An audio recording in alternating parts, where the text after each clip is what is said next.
Hello guys, welcome back to this channel. In this today's video, I'm going to show you how you can find the secret baby doll dress in a dress and prize game on Roblox Christmas update. Okay, let's get into it guys. This is the baby doll dress from the previous update. And if you want to find it, you just need to go to this event area. Okay, and you just need to click on this gift. Okay, as you can see, this is the icon of this baby doll dress. Just tap on that and you will get this cute dress, and you can change the color guys.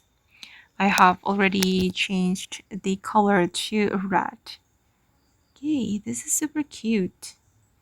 So if you want to find it, just go to this location and just click on the dress icon, and it will be automatically applied to your model or avatar.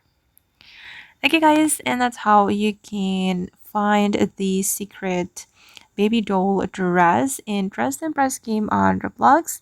I hope this video will be useful for you. Thank you so much for watching and bye.